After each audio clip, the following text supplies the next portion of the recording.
Have you ever wanted something so badly, but you couldn't get it? Well, that's what the book Those Shoes is about.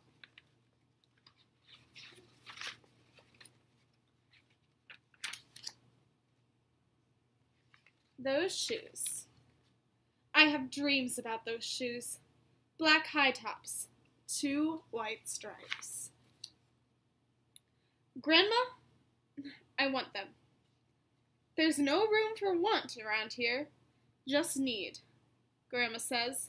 And what you need are a new pair of boots for winter. Why do you think there's no room for want around their house? Brandon T comes to school in those shoes. He says he's the fastest runner now, not me. I was always the fastest runner before those shoes came along. Nate comes to school in those shoes. Antonio and I count how many times Nate goes to the bathroom. 7 times. In just one day, just so he can walk up and down the hall real slow. Next, Alan, Jacoby, and Terrence each get a pair.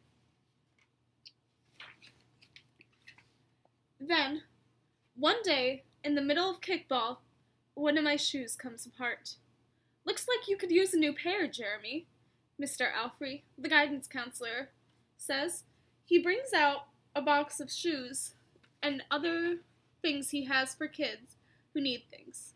He helps me find the only shoes in my size, Velcro, like the one my little cousin Marshall wears. They have an animal on them from a cartoon I don't think any kid has ever watched. How do you think Jeremy is feeling about these shoes he just got from Mr. Alfrey? When I come back to the classroom, Alan Jacoby takes one look at my Mr. Alfrey shoes and laughs, and so do Terrence, Brandon T, and everybody else. The only kid who isn't laughing is Antonio Parker. At home, Grandma says, "How kind of Mr. Alfrey." I nod and turn my back. I'm not going to cry about any dumb shoes. But when I'm writing my spelling words later, every word looks like the word shoes. And my grip is so tight on my pencil, I think it might bust. On Saturday, Grandma says, "Let's check out those shoes you're wanting so much. I got a little bit of money set aside. Might be enough. You never know." At the shoe store, Grandma turns those shoes over so she can check the price. When she sees it, she sits down heavy. "Maybe they wrote it down wrong," I say. Grandma shakes her head. Then, I remember the thrift shops.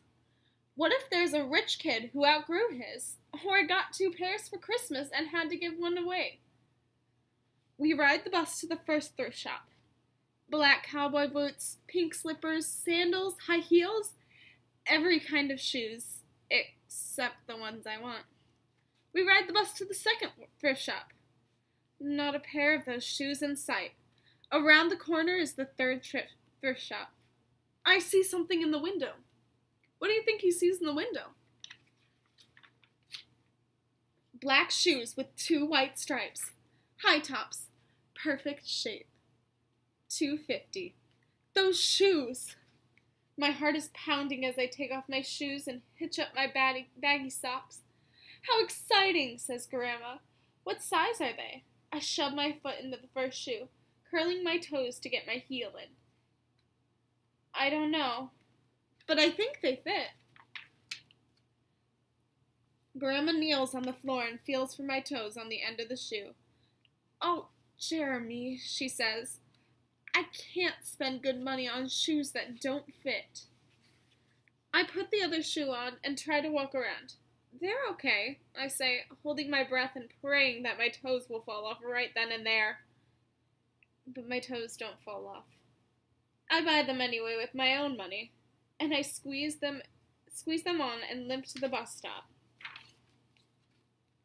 At home, a few days later, Grandma puts a new pair of snow boots in my closet and doesn't say a word about my 2 big feet shuffling around in my 2 small shoes. "Sometimes shoes stretch," I say. Grandma gives me a hug. "Do you think the shoes are going to stretch?" I check every day, but those shoes don't stretch. I have to wear my Mr. Alfred shoes to school anyway, instead. One day, during math, I glance at Antonio's shoes. One of them is taped up, and his feet look smaller than mine. After school, I head to the park to think. Antonio's there, the only kid who didn't laugh at my Mr. Alfred shoes.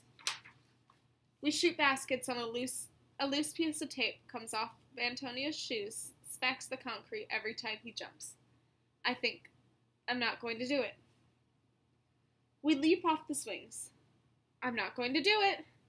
We race from one end of the playground to the other. I'm not going to do it, I say. Do what? Antonio says, breathing hard. What do you think Jeremy's not going to do? Grandma calls me for supper and invites Antonio over too. After supper, he spies my shoes. How come you don't wear them? Antonio asks. I shrug. My hands are sweaty. I can feel him wishing those shoes were mine. That night, I am awake for a long time thinking about Antonio. When the morning comes, I try on my shoes one last time. Before I can change my mind, the shoes are in my coat. Snow is beginning to fall as I run across the street to Antonio's apartment. I put the shoes in front of his door, push the doorbell, and run.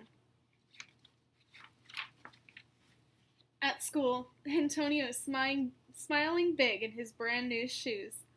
I feel so happy when I look at his face, and mad when I look at my Mr. Alfred shoes. But later, when it's time for recess, something happens. Everywhere there is snow. Leave your shoes in the hall and change into your boots, the teacher announced. Leave your shoes in the hall. It's then I remember what I have in my backpack. New boots. New black boots that no kid has ever worn before.